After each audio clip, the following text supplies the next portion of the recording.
Okay. You need anything? Just my tea. I left.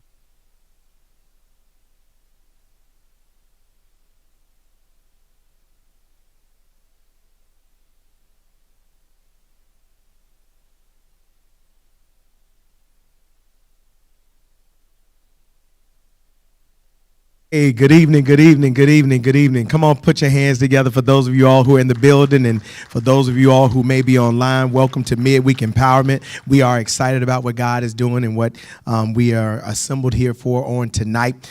We have a special guest here that is going to share with us on tonight some things that we need to know about domestic violence and things like that. And so we're excited about what God is doing. We're grateful for how God showed up on Easter Sunday morning. Come on, y'all, and put your hands together and celebrate the fact that God moved in this place on Easter Sunday morning. And we had our supernatural day of giving, and I think lives were changed as a result of that.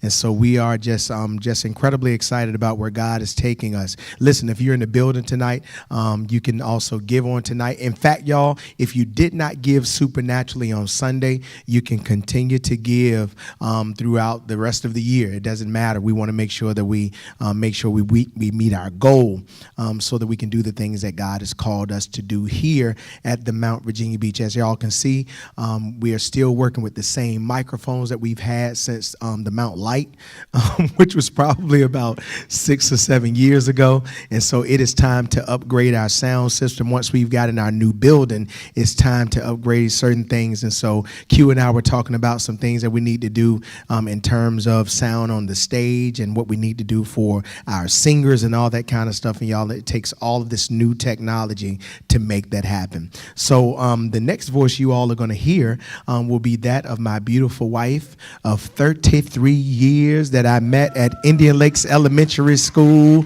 wearing some Jordache jeans, and the horse was going and so can y'all put your hands together, celebrate Lady T as she comes to introduce our speaker. Well, good evening, everyone. I am so glad that you all are here. This is going to be a great, great piece. And I just want to say a few words about tonight and our speaker tonight.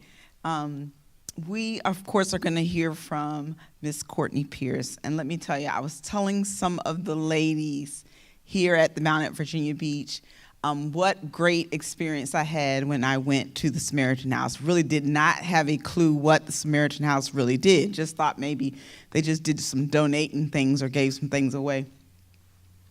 But of course, when I went in to the building and saw to how big it is and all that they do, I was just blown away and just totally amazed. And then listening to Courtney tell us everything that they do and all the stuff that she does, I'm just telling you, it just blew my mind. But I'm saying all of that to say, when I came back and I was telling the ladies, I was saying we really and truly kind of live in a bubble. Because when I left out of there, I felt a little upset with myself, maybe overwhelmed a little too as well, because there is so much that's going on in the world right around us, right in our communities, and we don't know it. And it's pretty sad. And I think it is so great that I was able to see, and it's so great that we are now partnered with Samaritan House and Courtney, and she can really help us so that we can get more involved so that we can do more for our community.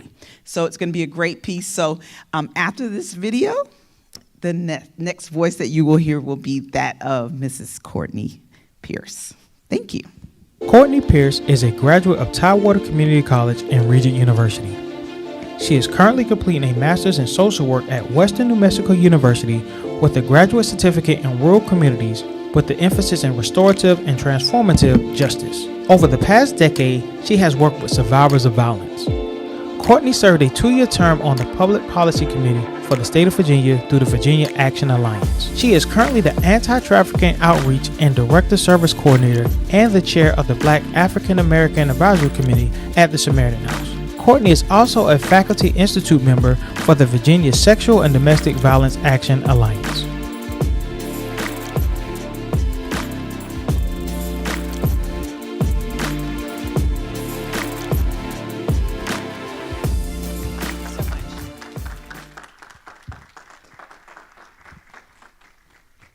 you so much for that warm reception, and thank you, pastors, for allowing me to be here. I've had a great opportunity to meet some of the members here, and you guys have been very welcoming. And so we will have a conversation about domestic violence, and we will talk about what Samaritan House does as a whole. And so I don't like to give what we call like trigger warnings, but I do like to give content warnings. So what we'll be talking about today can be tough. And so if you need to take a moment to step out, or if you need to chat afterwards, we are available for that. But I will get right in so that we have some time for questions, concerns, or comments at the end. And I think I might have I messed it up. Okay. Oh, just hit play. Okay. Thank you. Okay, here we go.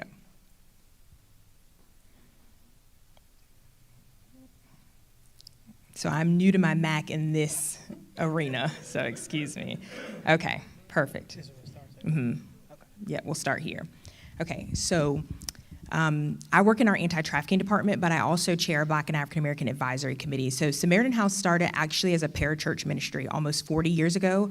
A group of ecumenical believers got together and they said, we have an issue with homelessness, but actually they had an issue with domestic violence, and that's really where our mission started. And so now we are one of the largest anti-violence organizations in the state of Virginia, serving the largest city in the state of Virginia, which is Virginia Beach.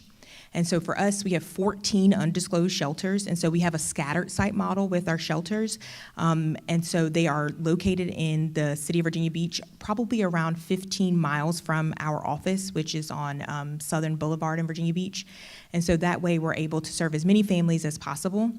We serve all folks, so men and women and children are able to come in. I know a lot of times when people think about a domestic violence agency, they only think about women. And so we do have a focus on gendered violence, and we do see about 85% of women. But what I will say is since the pandemic, 2020, we've seen an increase in men, both in trafficking and in sexual assault and domestic violence. And so again, when we talk about these issues, I will use a lot of gendered language, but this is not to say that men can't be survivors of violence as well, because we most certainly know that.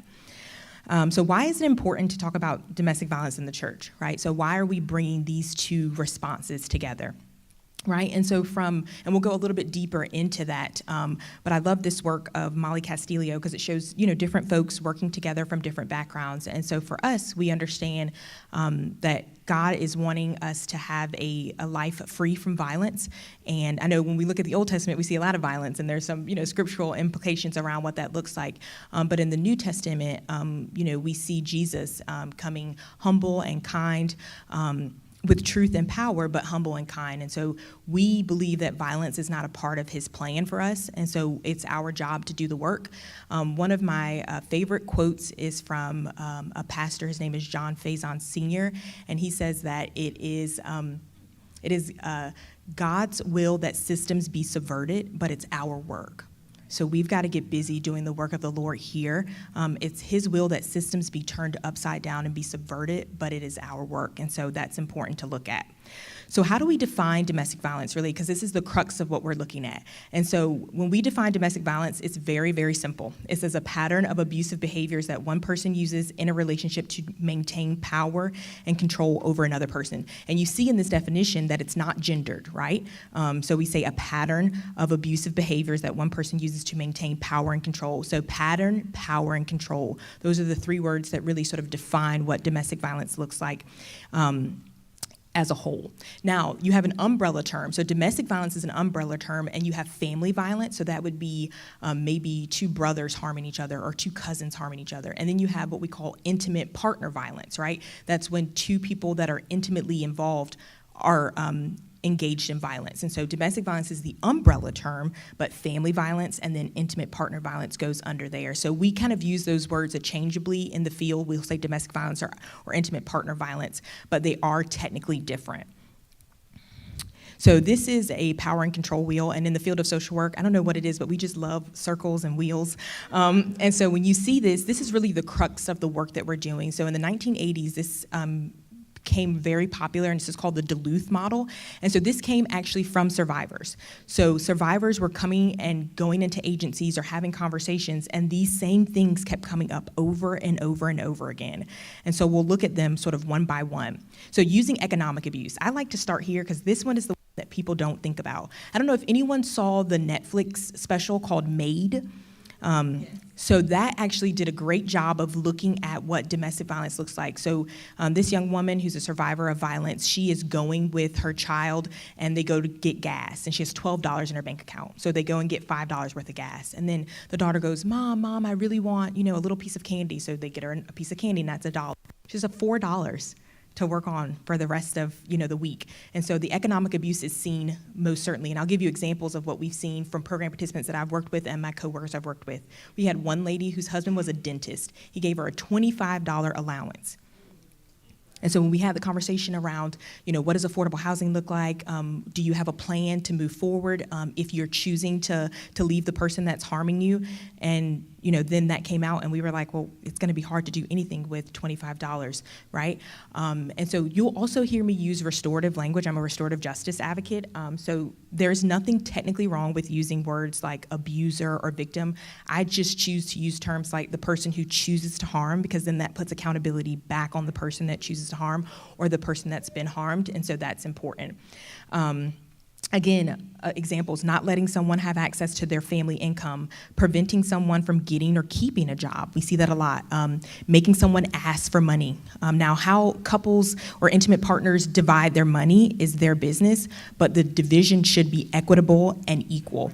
And then taking someone's money. We had a program participant who was the primary breadwinner in her family. She didn't have access to any of the funding. Using coercion and threats, threatening to leave or to complete suicide. This one we have seen an increase. If you stay or if you leave me, I will complete suicide, right? So that's an ultimate form of manipulation. Making this person, threatening this person, making them do illegal things, making them, again, drop charges if someone does decide to go through the legal system, using intimidation. And we see this a lot, and I can speak to this from a gendered perspective. Oftentimes when we look at relationships between men and women that are intimate, men are oftentimes bigger or stronger. So using the fact that his presence of maleness is there is a form of intimidation. Destroying property, we see that a lot. We'll hear people say, well, this person never hit me, but he puts holes in the wall, or he kicks the dog, or he punches holes in, our appliances, right? Smashing things, abusing pets. We have seen that.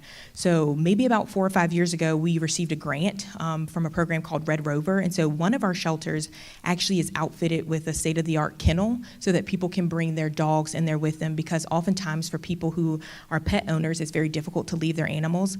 And so this way we're able to house their animals safely with them, and then they're able to come. Using emotional abuse. A lot of times people think that domestic violence is only physical. We worked with a program participant whose partner was harmful to her emotionally for about 20 years. And I will tell you, those words that were spoken over her life for those 20 plus years were just as, if not more harmful than the wounds that she received physically, and they take a lot more time to heal. And so making someone feel bad about themselves, name calling them, making them feel guilty, playing mind games. I don't know if gaslighting has become a very common word. Putting down someone or humiliating someone in front of someone else. We see that a lot. Using isolation.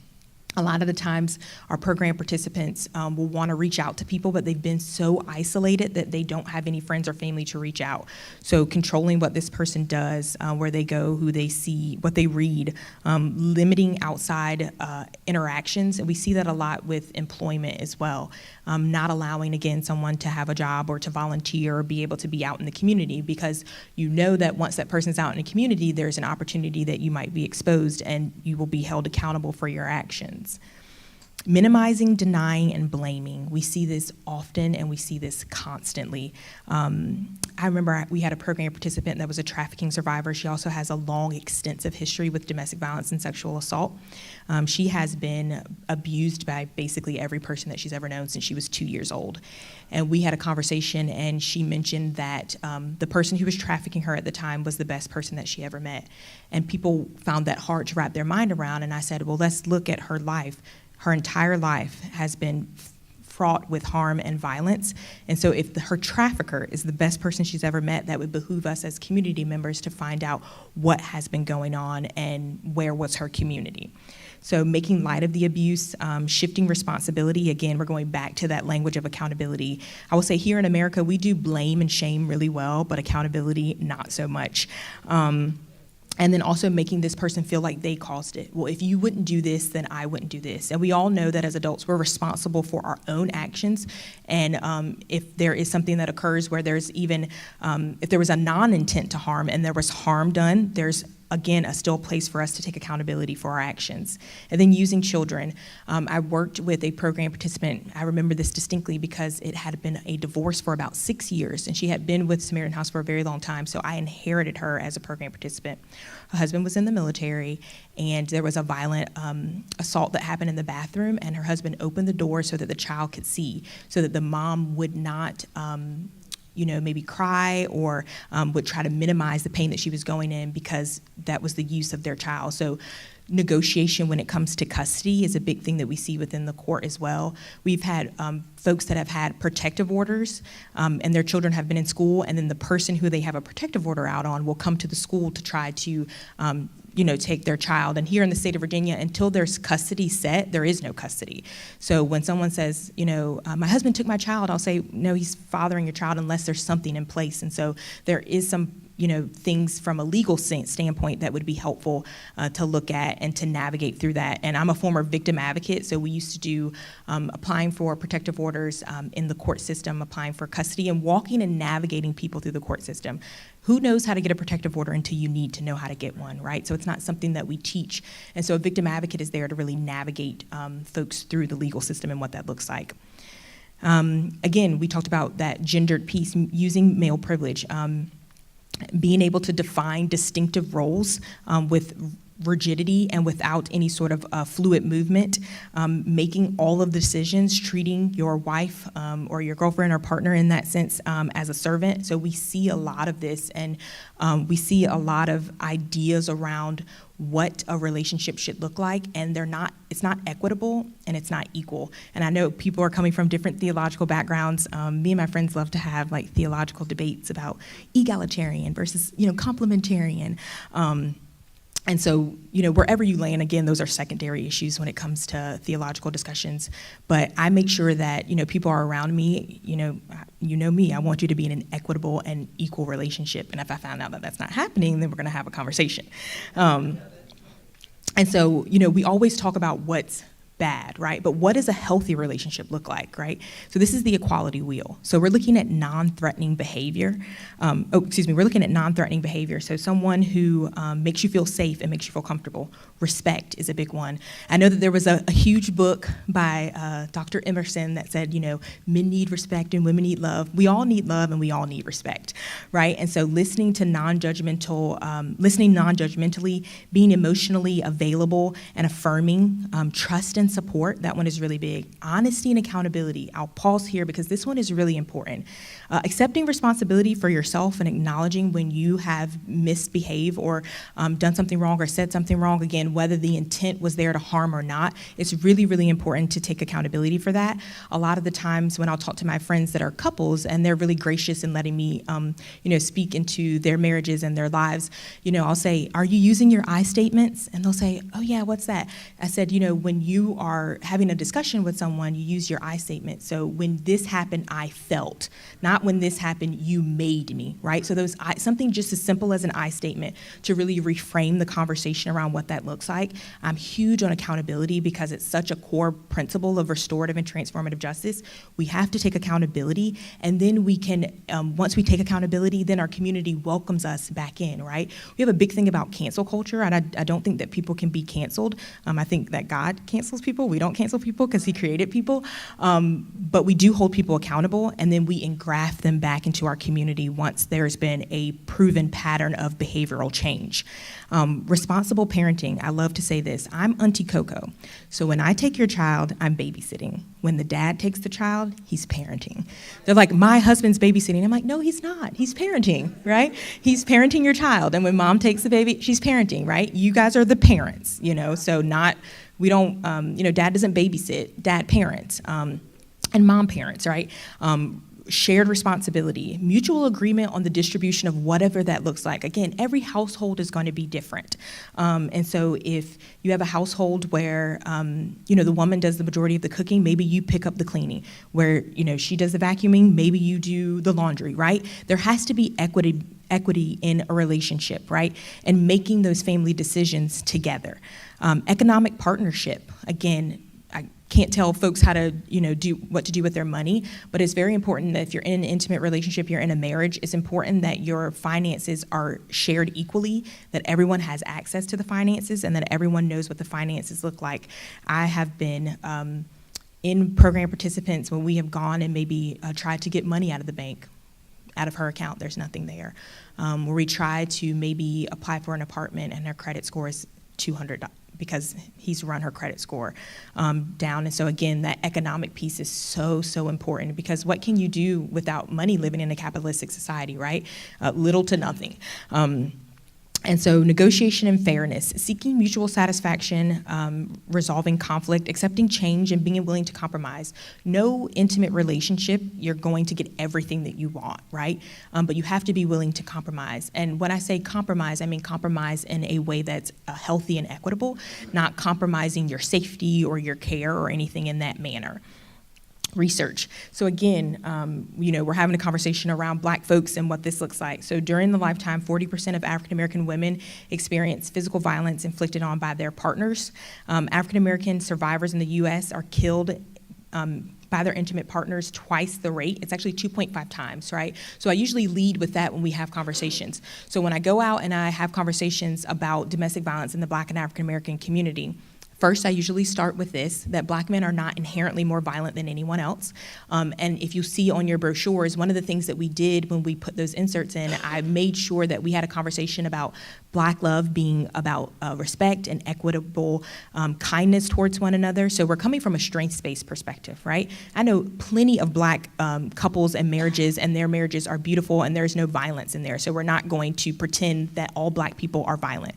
What we are going to have a conversation around is systemic and institutional racism. We are going to have a conversation around how poverty breeds trauma, about post-traumatic slave syndrome. We're going to have conversations about real things that we've done research on, and not just say that Black people are violent. I don't believe that that's a part of our culture and our ethos, and that's Black people all over the world, from continental Africa to the Americas and to Latin countries. And again, some of these statistics are hard to think about, but when we say that we're going to have an equitable conversation, there's one of the conversations that I love, if you can look it up on YouTube, is James Baldwin and Nikki Giovanni. They sit down and have a conversation, and so I really sort of try to implore the work that we're doing from that perspective, that it takes both of us to do the work, and both of us to keep community safe and to keep us safe. But Black women are in relationship with Black men 85%, right? 85% of Black women are in intimate partner relationships with men, and so there is a conversation that we need to have. What is not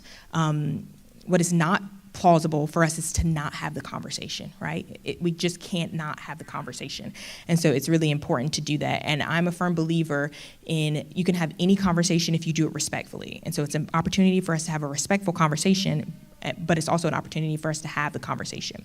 So when we talk about domestic violence, when we look at some of the barriers to leaving, what does that look like for us, right?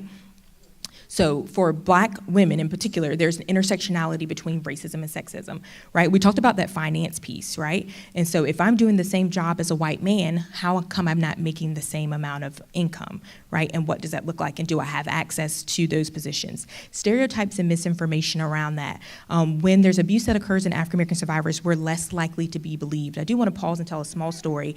There was a training that I went to, and the training was on strangulation. And there was a Black woman who was very melanated, a chocolate woman who looks, similar to my mom's skin tone. She had been murdered. And so and I'll spare you, some of the details. So in the training, we went through sort of the case study of what happened, and this was with local law enforcement in Norfolk. And the person who had harmed her had murdered her and put her in the bathtub. So they thought that she had completed suicide or that she had drowned. Come to find out, days later, when they were doing an examination, they found that she had some bruising under here, which was not readily seen because she is a melanated woman. She had some petechia of the eyes because she had been strangled. And there's a a difference between choking and strangling. We say choking is sort of the layman's word, but choking is when something goes down your throat. Strangulation is when something goes around your throat. And so she had been strangled to death, and they had had violent experiences previously. And so that's something to remember, right? So law enforcement, doctors, they all missed it until they did another examination. But I bet you if there was a black nurse or a black woman in that room, there would have been a conversation around how does bruising look on melanated skin? Why haven't we opened her eyes to possibly see the petechia of the eyes that would denote some form of strangulation? And so that's important to have equity in all forms, and it touches all places. And then unjust community responses, discrimination and responses from law enforcement, medical professionals that we talked about. There's a conversation that can be had, but I think as Black folks, we know that there are trepidations around sometimes being involved with law enforcement, right? Because we've seen things in many of our own personal experiences. So there is trepidation there. And so that's where there's a trust broken. The person who broke the trust, it's their job to reach out and step towards that, right? So it's not necessarily our job all the time, but it's their job to reach towards that, to bring some accountability in law enforcement, some diversity, but also to tell the truth, right? We also have some historical references around how policing started, right? And so we have to be honest about what we've done and where we're going. And in that light, I will say that there have been domestic violence agencies like Samaritan House, again, unintentionally harming Black women through not possibly having products for their hair when they get into our shelter, or for having stereotypical views, right? And so again, we need to hold ourselves accountable around what that looks like as well, for not listening to Black women. And so again, we always talk about, there was a thread that happened on Twitter a couple years ago, and the question was, why did she stay? And there were so many reasons. And one of the reasons that I love the most, because it's so real and raw, one of the women responded, she said, I stayed because I loved him, right? It's just as simple as that. I stayed because I loved him. I didn't want him to continue to harm me, but I loved him. And that's something we should be able to say, right? She spoke her truth. And so oftentimes we'll ask, well, why does a person choose to stay? I like to reframe that question. Why do people choose to harm? Why are you choosing to harm someone? It's a choice, and we need to have a conversation around what that looks like. So what is the role of the church and violence within the African American community? So we talk a little bit about some of the biblical texts that we see, and I brought some books here just in reference. And so a biblical basis for addressing intimate violence within the church. So Phyllis Tribble is a professor and scholar, and she wrote a book called The Text of Terror, and she talks about looking at women who've experienced violence in the Bible. And she starts with Hagar. A lot of us, know Hagar's story. She was a Black woman, an enslaved woman, but she was the first woman and first person in the Bible to name God. She said, "You're the God who sees me," right, when she was out in the wilderness. And so that's where we start. We start with knowing that God sees, right? And then we look at the rape of Tamar, and I like to have this conversation. I think that the whole canon of Scripture should be preached, but we have to realize that when we're, ministering and preaching to folks in the congregation, that there are Tamars among us, that there are Hagars among us. And how do we do that sensitively? How do we do that with being honest with the text? How do we do that with bringing in voices of theologians and scholars who might have experienced those things themselves? There's a womanist theologian that I really enjoyed, Dolores Rims, and she writes about Hagar. And the way that she ministers and preaches about Hagar, I'm like, I only want to hear her speak about Hagar. She does just an amazing job with just, teaching the text, and she finds herself in the text again as a Black woman, enslaved, harmed, abused, and then she names God. The Levite and his wife and the concubines, right? David and Bathsheba. I know that that's been really controversial around what that looks like, but we will say this, at bare minimum, David had an issue with power and control, and he used his power to enforce and inflict that on Bathsheba, right? How can you say no to the king, right? So at the very least, I think we can be in agreement with the power and control piece that David showed. And we can also speak to David as someone who cried out to God and was held accountable for his actions. And again, we will never know, sort of the thought process, because God's mind is beyond our mind, but a child was lost in that, right? So there's accountability and there's consequences for the actions that are caused. So how should we respond to domestic violence in the church? First is believe survivors. And when I say that, I really mean listen with empathy and believe what people are saying. Usually things will come out how they come out, but our first initial response is to believe. I say it's better to err on the side of parishioner safety than to deny the violence is happening and could be within our own congregation, right? To believe people when they're talking about something as difficult as that. Safety first, right? Your parishioner is the expert in their own story and experience. And one of the things that I used to do when I did direct service, which I do miss, I would sit down with my program participant and I say, there's an option for a protective order, there's an option for moving into shelter, there's an option to move with family or friends. So I would lay out a menu of options, right? And then I would let that person tell me what works best for them. Because my job is to facilitate and educate and walk with a person. I always think of Henry Nouwen, one of my favorite theologians, that talks about how you work with people, and Sam Wells. So I don't work for you, and I don't work above you. I work with you. So this person has been in a relationship for 8 years, right, with the person who's harming them. They know that person better than I do. So if I just say, well, you need to get a protective order, and that protective order ends up increasing the violence, right? We want to work with our program participants. Again, they're experts in their own stories, and for, pastors and ministers, your parishioners are experts in their story. Let them know that it's not their fault. A lot of times people will rationalize the abuse that they're suffering. Well, if I hadn't done this, and if I hadn't said that, and if I hadn't gone here, or sometimes we'll really spiritualize it.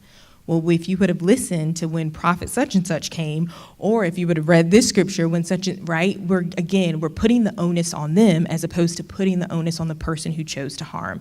So survivors need to be empowered with the information that it is not their fault, nor is it a sin to be a survivor of violence, right? Refer them to an expert, specialized help, right? Pastors and ministers, and my father is an elder at the fellowship I go to, so I know that there's a lot on our leaders, right? And so we want to be able to take things off of them, right? We don't want them to have it to be an expert in this and in this and in this and in this. We, at Samaritan House specialize in doing this work, specialize in working with folks in the community, and so familiarize yourself with what you guys are doing tonight with your local resources. Respect their right to self-determination, and this can be really hard. So don't press them into actions, but respect their process and their sense of safety. So one of the stories I like to tell too is with a program participant. She said, I have a plan, Courtney. And I said, okay, let's talk about it. She said, my children are in school, and right now I don't have the funding, but by the summer, I'll be ready. So we actually made a safety plan.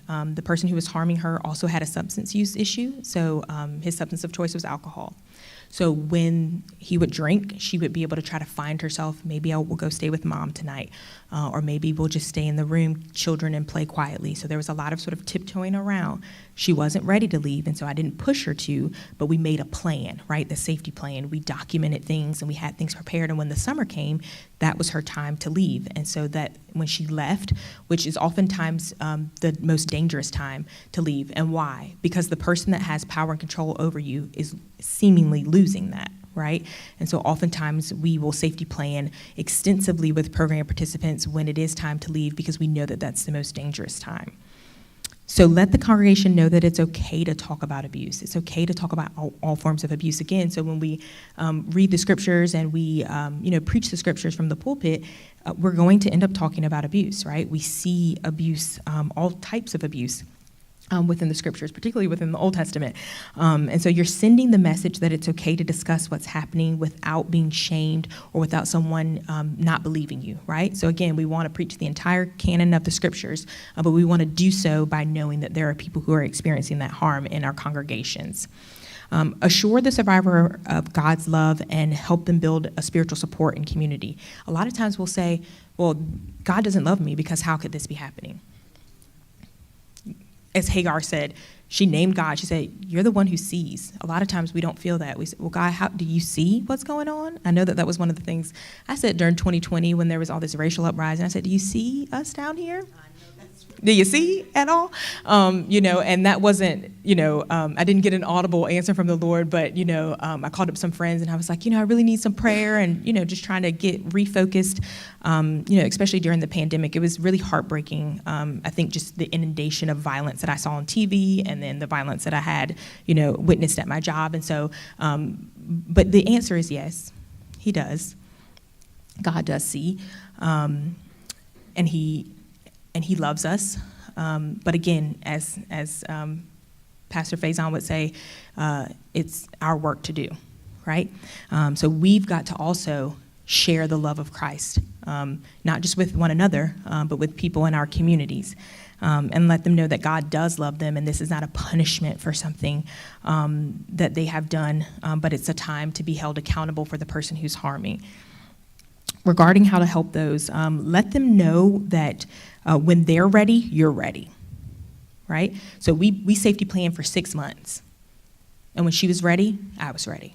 When she was ready to leave, I was ready to have the extensive safety plan. We were ready for housing. We had all of that prepared and ready. And so you can also refer people to what they call a batterers intervention program, which I did an internship at a batterers intervention program, and I don't even really like that term, a person who's harmed program. But it's a program for folks who have had a first offense, and it's an 18-week certified program for the state of Virginia. And it's really focused on the person who's harmed. And I will say that I did a lot of assessment with men that were in the batterers intervention program, and a lot of them had their own trauma. Not an excuse, but it does give us a reason. It gives us a starting off point to say, this is interesting. You spent your entire life in violence, and now you choose to be violent. I wonder what the connection is, right? And so having those conversations, again, not an excuse, but it does give us a reason, a jumping off point to begin to do the work. We will move past this. I wonder if this will, okay, here we go. So this, again, is just a survivor story, and it's a small video, but in the video, a survivor talks about, as a black woman, she said, I didn't even know that I could be abused. She's basically said, I just grew up in abuse, and I didn't know what was happening to me was abuse. So again, a life steeped in violence, and even when, there was an opportunity for her to speak up, she wasn't really believed, she wasn't really affirmed. I remember listening to one of the Real Housewives. They did an interview on something, just flipping through the radio, and she had mentioned, she was like, "Oh yeah, I've been shook." And the other women in the interview just said, "Oh, okay." She was like, "Well, everyone's been shook," and she was saying that her partner had been shaking her, and her partner is like a large football player, and at the end she was like, "No, not everyone's been shook," and they sort of kind of laughed about it, and I paused and I was like, I understand that we use a lot of brevity as Black folks, we laugh, which is very important. But there are things that, we need to have conversations about in a serious matter. And, and I think that pause where the other woman said, not everyone's been shook, is a conversation where we need to say that doesn't have to be how your relationship is. So acknowledge that this person is in a difficult and scary situation. Right? Don't be afraid to let him or her know that you are concerned for their safety. That's a big piece too. I have told program participants, I'm concerned for your safety. One of the LAPs, which is the lethality assessment protocol tool that the police uses when they go out to intimate partner violence relationships or domestic violence call, it's 13 questions. At the end, if you lap into the assessment, that means if you answer yes to either the first 1 through 3 questions, or you answer yes to 4 questions between 4 and 13, they are supposed to look you in the eye and tell you that you are at a high risk of being murdered. That is what the police officers are supposed to do. It's called a LAP, a lethality assessment protocol. So let people know you're concerned, right? You don't have to be dramatic, but let people know you're concerned. Offer support where survivor decides to stay or leave. I know a lot of times people will say, well, I told her to leave and she stayed, so that's it. I'm like, oh, okay. Here's some statistics around domestic violence survivors. It can take almost 7 to 9 times for a survivor to leave. And also, we talked about the economic piece. I don't know if anyone knows, but affordable housing doesn't exist. Where is it? If steam shoots from my head when I talk about affordable housing, it is okay. I am working that out. But when we talk about that, people are like, well, why doesn't such and such leave? And go where? Right? We don't have any of these, some type of solutions to offer people. Pray, yes. What are the solutions that we're talking about? Don't give up on that person, right? Stay connected with them. Don't be judgmental. A lot of times people are afraid to come out and say, and also as church folks, be quiet. And if someone shares something with you confidentially, unless it's a child and you need to make a CPS report or if you need to make an APS report, keep it quiet. Right? Keep it between you and the Lord, you and that journal, right? Now, if there's a full-on safety concern, now we're saying, maybe reach out to law enforcement or your leaders to find out, but that is a one-on-one conversation or, a 2-on-1 conversation, not a prayer requests conversation that we're having around what that looks like. And so be aware of that. And then be conscious of how we respond. There's a lot of things that are out in the community. And like I said before, there are things that, we laugh at and we have brevity around. But people know that I don't laugh at domestic violence. So if you're going to make a DV joke, I'm not going to laugh, and I'm probably going to say something, right? Because I want people in my community to know that it's not funny. When we're going to have conversations around certain things, we're going to be responsible with those conversations. We're going to be responsible with our words. So it's also important to be conscious of how we respond as a community, right? And so, if there are things said from the pulpit or things said from lay members or things out in the church, it's okay to check one another too. So we have conversations with people, and I've done that before, and has it been a little sticky? Yeah. But I'm an advocate, and this is the work that we do, right? And everything isn't a joke, and everything isn't funny, and we need to have, conscious conversations and conscious of how our community responds to this. And so if someone is having a conversation about some form of abuse and people are laughing, they're less likely to think that it's harmful. They're less likely to trust you with additional information because they know that you can't hold anything. And so that's so important. And then if we do have a conversation where we do it respectfully and we do it with empathy, they're more likely to share with you. So how do I be a Samaritan, right? So you know your local hotline number. So in the city of Virginia Beach, it's 430-2120. That is our hotline. That is directly for survivors in the city of Virginia Beach. Now, yes, I have some brochures that I can pass out afterwards that has that information, has that hotline. In the city of Chesapeake is going to be the HER shelter. In the city of Portsmouth, it's the HER shelter. In the city of Suffolk, it's the Geneve shelter. In the city of Norfolk, it's the YWCA. In the Williamsburg is Avalon. If it's in Newport News or Hampton, it's going to be Transitions Family Violence. And so we're really blessed in our community in the 7 cities to have domestic violence and sexual assault agencies to be able to respond within each really city. Is it enough? No, and each one of these organizations needs support. So I would, if you live in one of those cities, please support those organizations that are doing the work. Also, another way is to get education, right? I think a lot of times we want to launch out, but we don't have the basics. I always use this example. There's a couple of friends of mine that love fishing. So when they have conversations about fishing, because I don't know anything about fishing, I listen, right? I don't launch out into the conversation because I don't know anything. And so I ask questions, right? I'm really curious about what that looks like, but I'm not aware of, anything about fishing. So again, one of the crux of doing this work is educating yourself, really getting grounded in how to define domestic violence, your services, and what to do.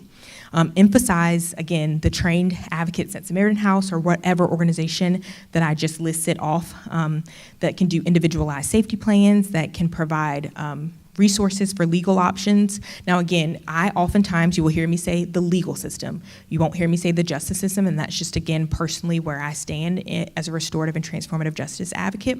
But there are options legally that people can take. Again, we talked about that protective order, which you can get a 72-hour protective order, and then you can go back and get a preliminary protective order, and if that's granted, then you'll go to court on a Friday in the city of Virginia Beach, either at JDR, which is Juvenile Domestic Relations Court, or at a circuit court, and you could be granted a protective order. So here in the state of Virginia, protective orders is not really about you have to stay 300 feet away from me. It's about the personhood, right? So if you have children in common, oftentimes they'll say no hostile contact because they know that you will still need contact. Or if you don't have children in common, they'll just say no contact. And if that protective order is violated, 1 time, 2 times, 3 times, you go to the magistrate and you document that. There's a lot of things around, like even a stalking safety plan, which I've had to do with a lot of program participants, where we have a log of how many times this person is called, a log of how many times this person is shown by their house, right? You really need to do a lot of work. And again, the way that the system is set up, it's put the onus on the person who's been harmed. You've got to keep a stalking log. You've got to go to the magistrate every time that person is showing up or harming you, right? And I have seen program participants, down and out, but faithful to update that stalking log, or faithful to go to the magistrate every time. I remember one program participant, she was Eastern European, and the person who was harming her was her husband of 30 plus years. and we were in court, and she had gone to the magistrate over and over and over again because he kept violating the protective order. And then the magistrate, granted something in addition. And sadly, that man came to her house at New Year's Eve, and she was out, and his sons were there, their sons were there, and he completed suicide in front of the sons. And so, again, wish that he could have gotten the support that he needed during that time as well. But grateful she is here and alive and safe. Again, know your numbers. We talked about plan of escape. We do, again, detailed safety plans. And so we talk about not getting trapped in the kitchen, not getting trapped in the bathroom, rooms with dangerous objects. That's important to know. At this point in time, know if your partner has a firearm. Know where the firearm is at. Know how many firearms there are. Make copies of keys and documentations. A lot of times people will leave and they'll go, oh, I don't have such and such's birth certificate. I don't have this, I don't have that. We try to make sure that people have all of the documentation that they need. And if you do have children, create a safety plan, right? You don't have to go into a lot of detail, but you can say, hey there, things are occurring between maybe mom and dad, and we need to seek safety for a while. And so really prepare your children for what that might look like. Half of the people that we're serving at Samaritan House are children. Yeah, we've had a family that have had 12 kids, 11 kids, 7 kids. We have folks that come in with no children, but children are a big part of the work we do. We have a Children's Center of Excellence. So again, this is that number. If you want to get your cell phone out, this is a great time to take a photo of just some of these numbers that are here by each city, so you know which city to call in the case, or need of an emergency. Now, again, I don't work at these agencies. I work at Samaritan House, so I can only, vouch in that sense for Samaritan House, but I've worked with folks at each one of these agencies, and I used to work at the Y, and I do know that they are reputable, trauma-informed agencies. Okay. And again, some of this information is in that brochure as well. So what do we do? So we have a 24-hour crisis hotline, 7 days a week. So our work does not stop. So during the pandemic, work didn't stop. We kept moving, right? In our emergency housing, approximately 250 to 300 adults and children, 200 households will be served per year. Our Housing Now program, which is an addition to our program. So these are HUD grants. So we have folks that stay into our shelters, and then there's a Housing Now program, and they can get connected. And so we move through the Housing First model. So we believe that we can house people with zero income. And then we subsidize that rent up to a year as they increase their income. And so we have a Housing Now program. Again, our housing locators, angels from heaven, because they find affordable housing that doesn't exist. I don't know how they do it. Case management, right? Our case managers do everything. They will assist, 300 to 400 clients. They will assist them with transportation, child assistance, counseling, advocacy, and linkage to community resources. I have seen case managers do any and everything. We currently have a young person staying with us in one of our shelters, and this young person is Muslim. So we're going around finding halal meat, right? I'm reaching out to a friend of mine to say, do you have hijab that I can, get for this young lady? And right now it's in the middle of Ramadan, so we're having all these conversations. But folks that do any and everything to really serve the program participants in their care. Our Children's Center of Excellence, right? We have one case manager that works in our Children's Center of Excellence, and they usually serve around 75 to 100 children, making sure that they are getting to school, making sure that they have their vaccinations, making sure that they're receiving therapy or counseling if that's something that they're interested in. And so again, just caring holistically for the family. Our victim advocates, again, what I used to do, serving around 400 to 450 individuals for crisis planning, safety planning, court accompaniment, and we're there on Fridays at the Virginia Beach JDR running their entire protective order docket. We do that every Friday. And then we have support group, and we actually were meeting every other Thursday. Now we meet every Thursday. and there's consistently around 10 to 15 folks there. Some of these folks who've just gotten out of a domestic violence or intimate partner violence relationship, and then some of these folks have been out of a relationship for 20 plus years. And so we have one of the mothers of the movement that has been doing this work since the 70s. She runs that program, and when she's not able to, then sometimes I'll get the honor to moonlight and to lead group. Group work is my jam. I love group work. So I love being there with the folks there on Thursday nights as well. So again, how can we help? Be aware of what it looks like. Educate yourself, volunteer and give. Give of yourself, give of your time, which I know that you folks are doing. So this is time for reflection. So this is comments, corrections, concerns. And I just wanted to share just some of the books that we talked about. Again, this is Text of Terror by Phyllis Tribble. This is Redeeming Power and Understanding Authority and Abuse in the Church. We cannot be blind to the fact that we know folks that have been harmed, that have been church members. We did a Black men's town hall, and one of the men shared a very vulnerable story about his family. He said that he remembered growing up when he was 6 and 7, and his parents would have knife fights. They would get out knives and fight each other, and then would go to church on Sunday morning. So again, let's have conversations around what that looks like. And then this is a book that I talk about from that trafficking standpoint. 99% of our trafficking survivors are survivors of childhood sexual trauma. And so this is a great book for believers. It's called God Made All of Me, and it's by Justin and Lindsay Halcombe. They're both survivors, and it just talks about teaching your children, basic body parts and teaching your children around safety. And I know that's really, I don't have children, so hats off to the parents out there. But I will say, I know it's really hard, but that's the thing I leave people with, particularly, teach your children the anatomically correct name for their body parts. Because if we're not ashamed of it, they won't be ashamed of it. And it's just basic science, and they really need to know it. And God made all of the parts of our bodies. So I will leave it there, but open it up for questions, concerns, corrections, or any thing that you folks would want to share. Yes. What if anything is being done about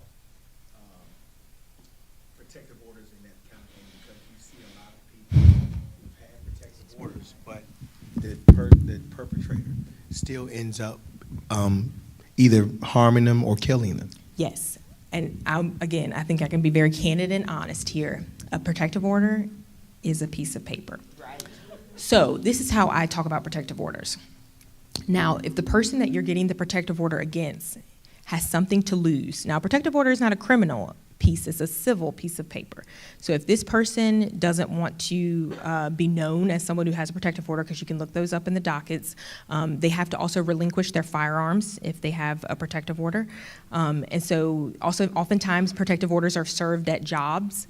And so if you work at a place, you don't want police officers coming to your job and serving you with a protective order.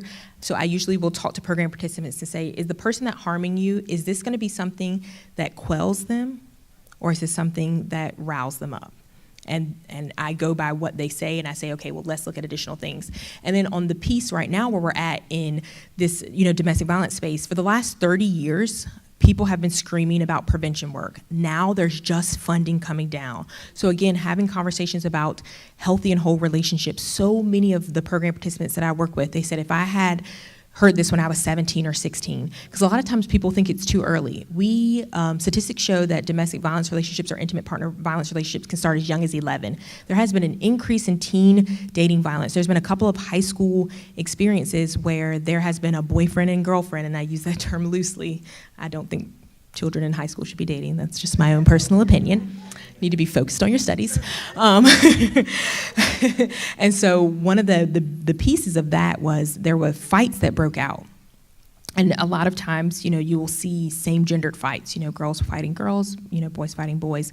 But now what they're seeing is a rise in fighting. And a lot of the times when they get down to the, a man or a boy and a girl are fighting, when they get down to the crux of it, it's an intimate partner.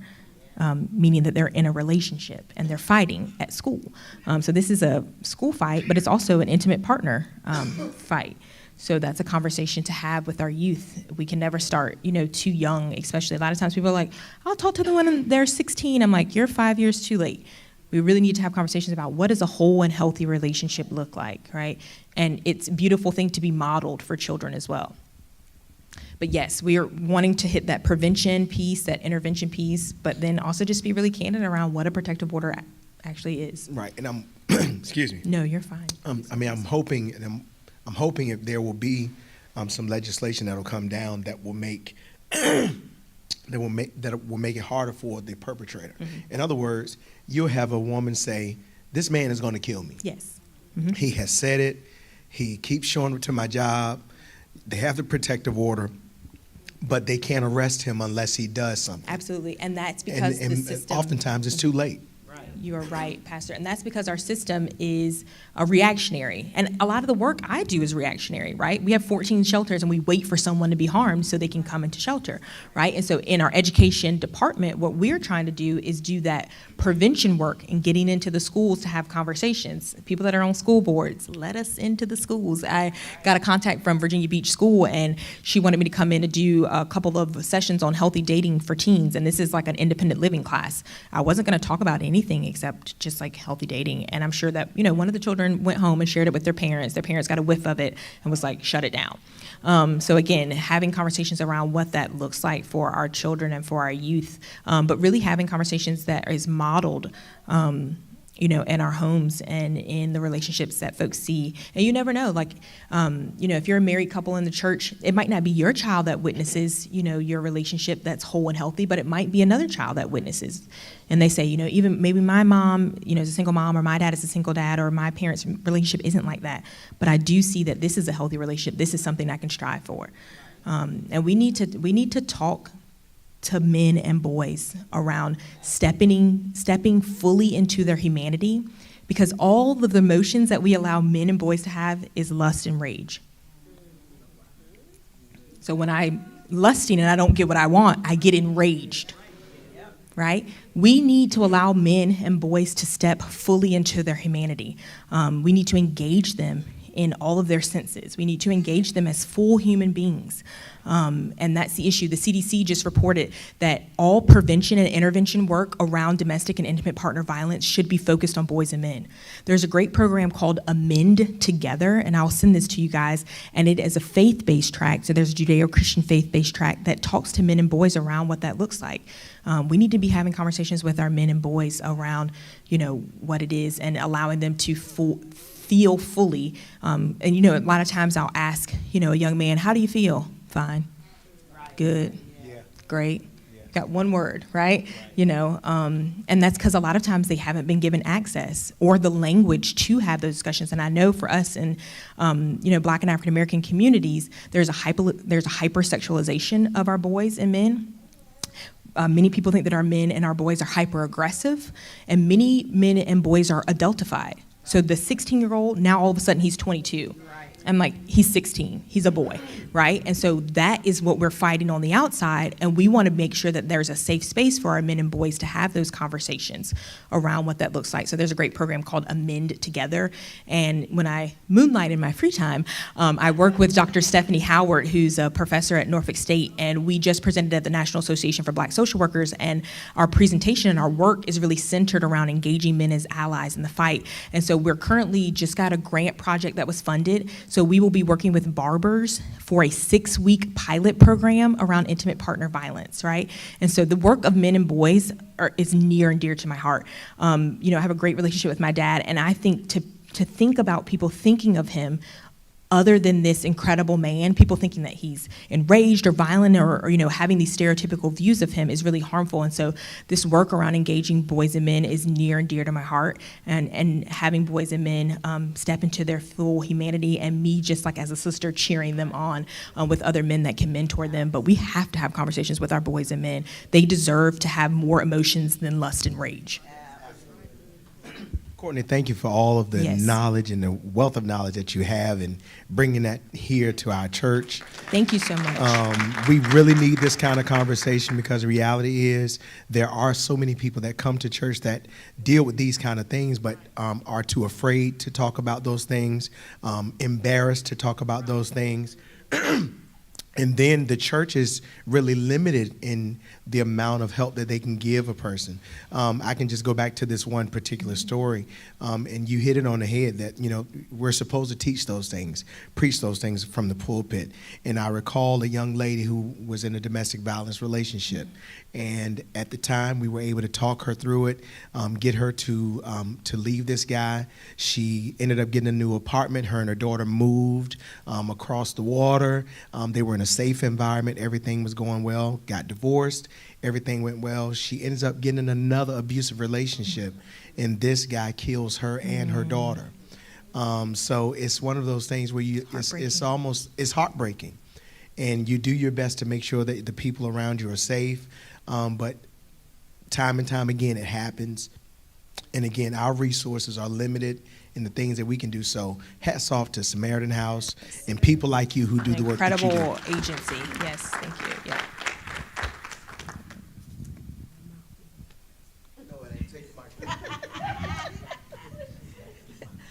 My question is from personal experience. Yes, ma'am. Years ago. Thank you for sharing. First marriage. How do you all handle now military? My husband at that time was military, and he was ranked. And so the biggest thing was, you're going to ruin my rank. And if you talk to my CO, whatever, so, which we did, but they kind of swept it under the rug so he wouldn't lose his rank. Yes. But I suffered. Yes, ma'am. Thank you so much for sharing that. Yes, so we partner with military FAP communities that do this work. So there are victim advocates that work directly, in line with the military. And then folks who want to, there's a difference between, an open report and a blind report. And one of the things that happened when we had a military spouse, person was ranked 20 years, and if this person was found, guilty of what occurred, then lots of pension money would be lost, and that's her money too, right? So again, going back to that financial piece, and so there was a settlement that happened where there was something that amicably split, but we wouldn't have been able to do that without the expertise of our folks that are FAP and victim advocates within the military to be able to know the intricacies. But yes, there just was a report out that there's an increase in military sexual assault, and usually when we see those forms of assault, we also see an increase in domestic violence. And so again, it's very prevalent, yes, and it does, it can be difficult because there's a system in place, kind of similar sometimes to church systems, where it's like, well, we don't talk about this and we don't, do that. And again, in a perfect world, this person should have been held accountable, but also been able to get the support that this person needed in that safety piece without losing their ability to live, right? This capitalistic society, it costs money to do everything. And so we have to remember that as well in that piece. And I'm glad that you're here.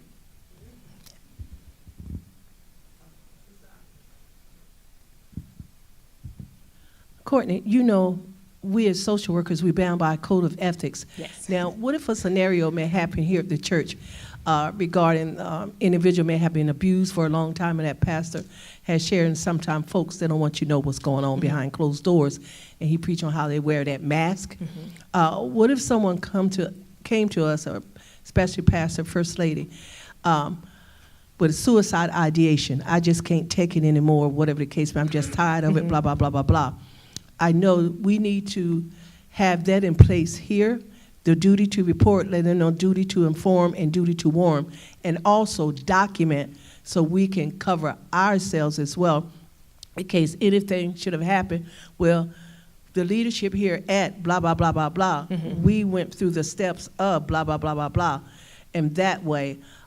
So that's something I know that we need to be doing, and we should do just in case something like that happens, correct?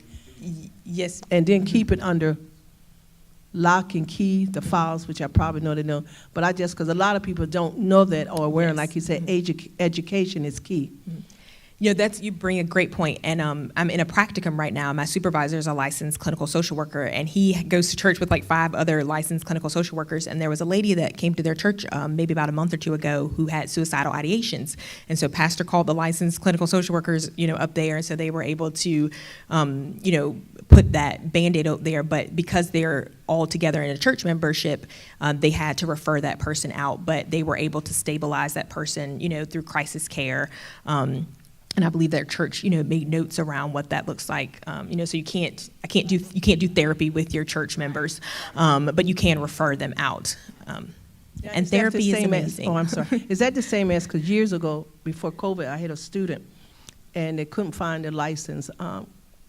Clinician, yeah. No, what was she? Psychologist. Oh, okay. And then too, when I came in the building, and then too, security had a student out in the flow of traffic. I said, you all should move her in a vacant classroom. So when I came, I said, now you know that we have a duty to report, blah, blah, this and that. And I let her know that the EMT will be called in. They will have to come and assess her, probably take her to the hospital. And you made a great point. We have a lot of resources here that we know of, aware of, and that is what is needed, because somebody come to us, we need to be able to readily refer them or whatever we need to do. So again, thank you so much. Mm-hmm. Yeah, I didn't even touch on those points, but yeah, homicidal ideations and suicidal ideations are showing up more within our church communities, and learning how to be able to do, there's a great class, it's an 8-hour class called Mental Health First Aid. You're not going to be a therapist afterwards, but you'll be able to have some of the, the Band-Aids to be able to do that, and then refer them out, to a counselor or a therapist. Which therapy is definitely okay. I know we talk about that at church, sort of bringing that aspect in. One of the things I had just learned recently, that when we talk about healing in the New Testament, the word in Greek is comes from the basic word of therapy. So they're healed as they go, right? Now we do know that the Lord can deliver instantly, but a lot of the times with us with healing, it comes as we go, right? Physical therapy or going to therapy. And so that's important to note too. Courtney, I just wanted to say, too, before we end tonight, can you tell us what more we can do as the church? How maybe we could, volunteer, maybe donate, maybe whatever it is that we can do. Yeah, so we have a clothing closet, and that clothing closet is used a lot of the times for court for program participants. You have to show up in court in a particular manner, and sometimes judges will dismiss cases or treat you very differently based on what you have, and so we know that we don't want our program participants feeling any sort of bias, and so clothing for all folks, men and women, we're able to take at 2620 Southern Boulevard, which is our office, which I have some, is that address is on that brochure. We do have volunteer opportunities, which again is on our website, which is www.samaritanhouseva.org. We could use you guys covering us in prayer. The last 3 years have been like I've never witnessed it before. There's been a lot of burnout amongst folks that do this work. And I would be remiss if I hadn't had days where I was like, oh God, I need you now, immediately. And so it's been tough work, and we've seen an decrease in staff, decrease in funding. So we have all of those sorts of things. And again, preaching to the choir, many of you folks are working out in the communities, and you know what that looks like. So, prayer, money. Money works as well. We love getting gift cards, because gift cards is something that we track grant-wise, but it's so for us, a lot of our work is funded by grants. We've got hundreds of grants, right? I manage one of our grants that comes down from the Department of Justice, from OVC, which is the Office of Victims of Crime. So there are some things that I can spend on, and there's just some things I can't. It's not allowable in the grant. And so being able to provide gift cards to program participants, somebody missed a week of job because they got sick, right? And they need $25 for gas, right? I can't do that on a grant, but I can give them a gift card. So that's a big piece too as well. I would say awareness, like Domestic Violence Awareness Month is October, right? Having a conversation around that. April is Child Abuse Awareness Month and Sexual Assault Awareness Month. So just bringing awareness to that, to those difficult conversations. And the more that we have them, the more natural it comes. Obviously doing this work, very little shocks me, because I'm in it all the time and I'm having these conversations all the time. And so just creating that normalcy around having hard and difficult conversations is important.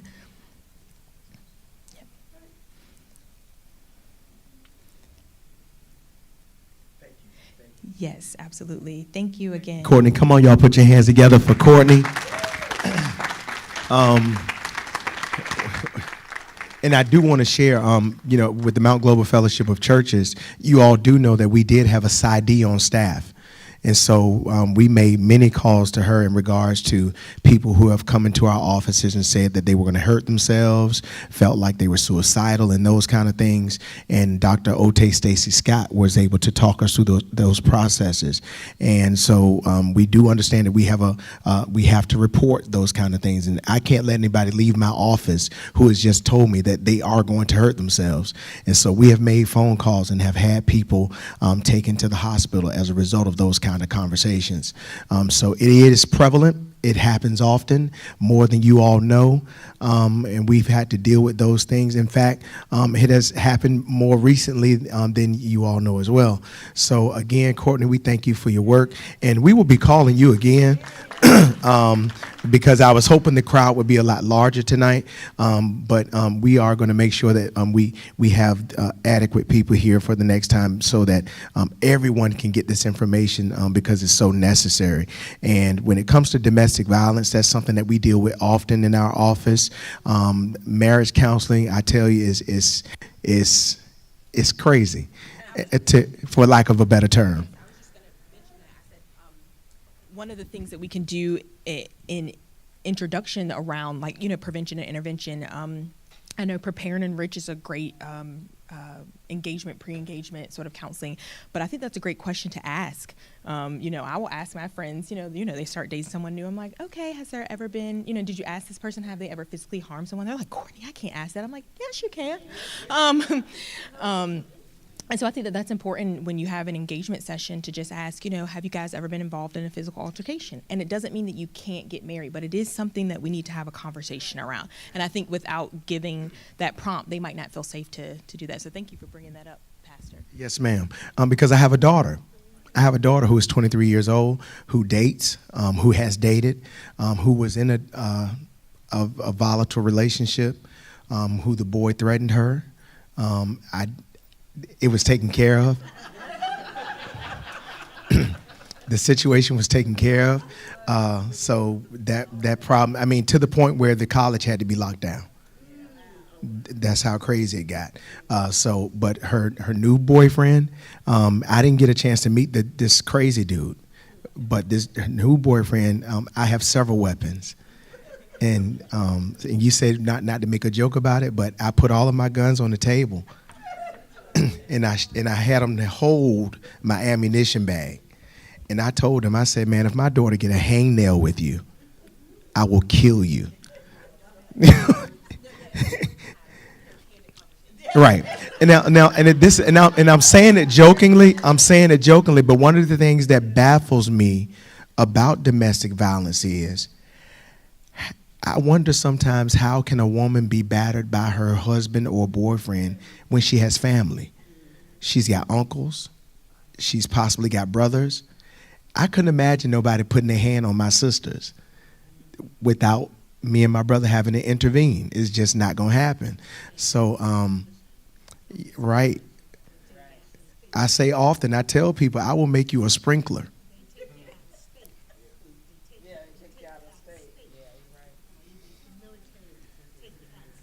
Yeah. Yeah, but this domestic violence is yeah, but you would hope that people will come and tell you I'm being abused.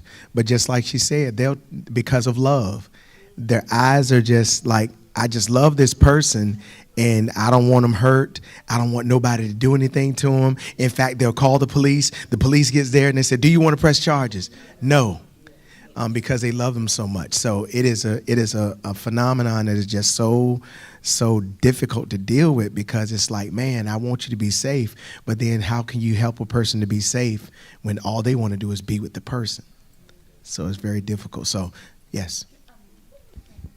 Give them the statistics or the amount on the sex trafficking piece that's right here in this area. And while she's coming on that sex trafficking piece, every time I see a video on TikTok or whatever, where they showed this one lady coming out of a Walmart. She felt uncomfortable because when she went into Walmart, there was not this van parked beside her car. She goes back into Walmart, have somebody walk her out to her vehicle, and as soon as that person helps her in her vehicle and the Walmart employee looks in the van, they pull off. So they were literally going to try to snatch her up. Yeah. Yes. So, yeah. So I said in my other hat, I am actually the anti-trafficking outreach and direct service coordinator. So my job is twofold in I do programmatic influence over our department to ensure that we're trauma-informed, survivor-informed, and we're progressive in the way that we serve survivors. And so one of the things that we look at is, trafficking. And I will say that for us here domestically, what it looks like, the majority of our trafficking survivors are trafficked by their family members or an intimate partner. And the majority of them have a background in domestic violence. And so a lot of times it started out with DV, domestic violence, and then ended up with trafficking, trafficked by their husbands, boyfriends, girlfriends, trafficked by parents, multi-generational trafficking, 3 generations of trafficking. So some of the statistics here, what we're seeing is 85% of all of our trafficking survivors are U.S. citizens. A lot of times people think that they're foreign nationals. We've seen an uncovering of labor trafficking. Oftentimes when I speak about trafficking, I'll oftentimes lead with labor trafficking because it's not as sexy as, sex trafficking, but it's most certainly prevalent here, especially on the Eastern Shore. We've had at least 9 massage parlors in the city of Virginia Beach busted with Homeland Security and local law enforcement. And those women that were in there were doing massages, so that is labor, and then they were providing some sort of, sexual act at the end, so that's both sex and labor trafficking.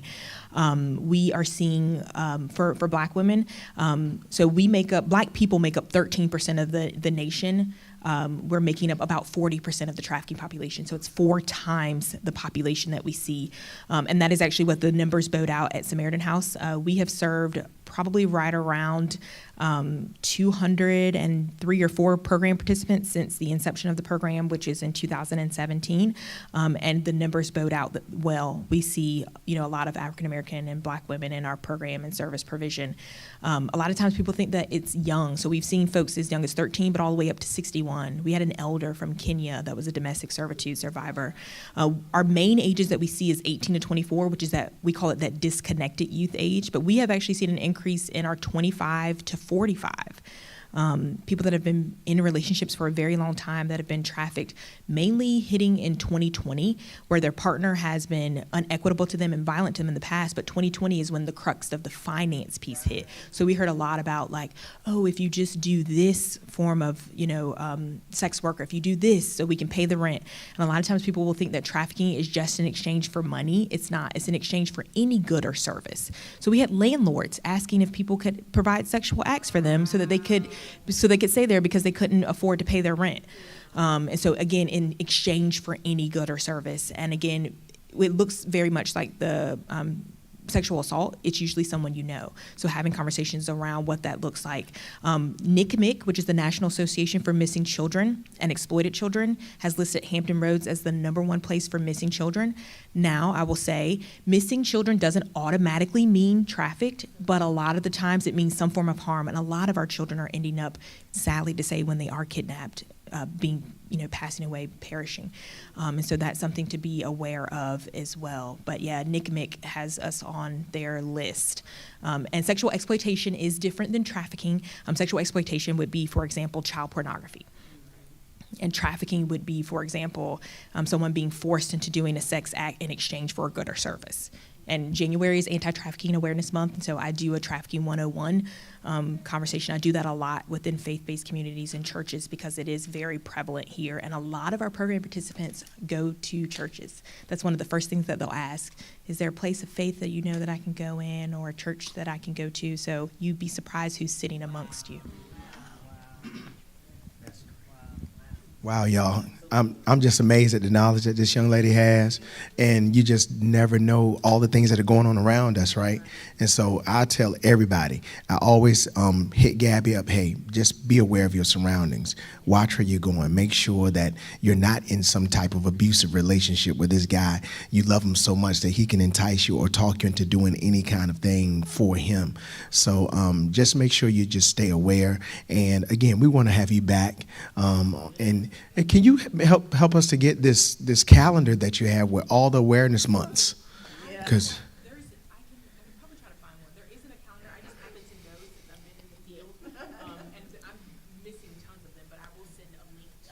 Okay. Outstanding. Come on, y'all. Let's stand to our feet. You ready to go home? And we can celebrate Courtney once again. All right. Thank you all for being here tonight. Let us pray. Father, we're grateful for this night that, God, you've given us to sit at your feet, oh God, and to receive knowledge. We're thankful, God, for the opportunity to be in your house of worship one more time. We pray that as we leave this place, but never your presence, God, that you would continue to make us aware of all that is happening around us in our community so that we can be the changing agent, oh God, and most of all, God, that we can be the answer to someone's problem. And so, God, we honor you for giving us this opportunity to be here on tonight. And we pray, God, that we will be the better as a result of the knowledge and the wisdom that we've received on tonight. And so we pray for Courtney. We pray for her work.